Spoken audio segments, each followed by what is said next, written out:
Here's 3 things you can do post-run for recovery. 1, hip elasticity. 2, we're going to do a straight leg hip lift. So we're going elasticity, we're going strength with the hip lift, and then we're going to do a stretch. So we're going to go right in that order. So the first thing I want you to do is just lay back and pick up your legs. Make sure your head stays down. Take your hands, spread out your fingers, and place them against your outer thigh. And you're going to keep your legs 90 degrees and resist as you press out. Try to be close to the hip. You want to feel this in the outer hip. So I'm just going to do 10 of these, really resisting, and then hands on the inside, and I'm pressing in.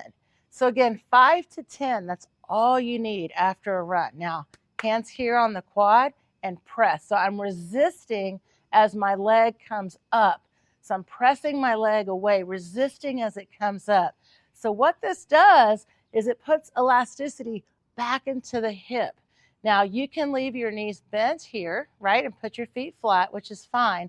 I want to teach you a straight leg hip lift. So you can leave your feet flat if you would like, and then it will look like a glute lift. What I want you to do though is take the legs straight out. So you're going to press down with the heel and lift up with the hip. We're not going to go very high. And first I want you to really squeeze the glute. Squeeze the glute. So as you feel that hip lift, squeeze the glute. So 4 or 5 with that really nice glute squeeze. Now I want you to take the squeeze out and just lift the hips. So I'm pressing the back of my head and the back of my heels into the ground, lifting my hip. Now you should feel the glutes still activate even without you asking them to. That's really important. So what you're doing is you're getting that glute reactivated, putting the elasticity back in the hip. So again, 4 or 5 with a really active glute, and then 4 or 5 with just the lift. And this is something that seems really simple. It's something I personally have been putting at the end of my runs for the last 30 years, 25, 30 years. And it just gets your hips ready to get back into motion. That's what's really cool about it. So that's why we do the elasticity first, and then we do the strength. Now we're going to do the stretch, which, as you know, by the way, stretching is really the muscle relaxing. So we're just going to do a very... Okay, so we put the elasticity back in the hips. We did a strength exercise. Now we're going to do a stretch. And this is really where the muscle can just relax, right? So stretching is actually letting the muscles relax. And they did all that work for you during your run. So we're going to go ahead and bring it all the way back down. And I first want you to bring your hands under your knees and rotate your ankles. This is something you should also do in your warm-up, but it also works really well after a run. All right, so just 4 or 5 on each side since you're here.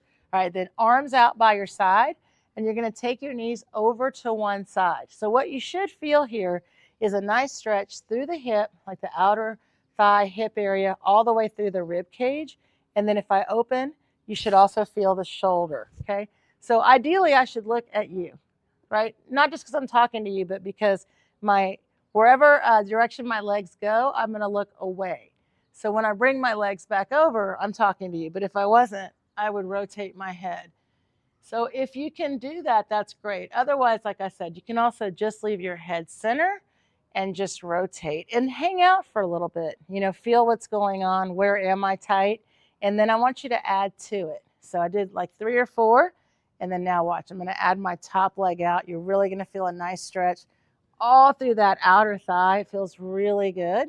And again, I'm trying to keep my hands flat as I rotate and just relax and let go. So if you cannot get your foot all the way down, that's okay. All you need to do is put a towel or a pillow or something under. Remember, don't force anything. But you should feel this stretch all the way from like your outer foot, outer ankle, outer hip, all through that rib cage into the shoulder. So it's a really great stretch. And from here, you could do any other number of stretches. But these 3, it's a great way to get your recovery started. And what happens is once you put the elasticity back in the hip, put a little bit of strength into it with that straight leg hip, with that straight leg hip lift, and then do that hip strength, that hip stretch exercise. Like me personally, I went running about an hour ago. So I've been cool for a while, but like I just did this again, And look at how easy it is for me to get up and back down. And you know, that's the thing. It's like, I don't want to feel stiff. So I put that elasticity back in my hips, put some strength back in the glute, right? Stretch the hip out. I am ready to go back out running. Not really, but I'm ready to be recovered, and I'll be ready to go back out tomorrow.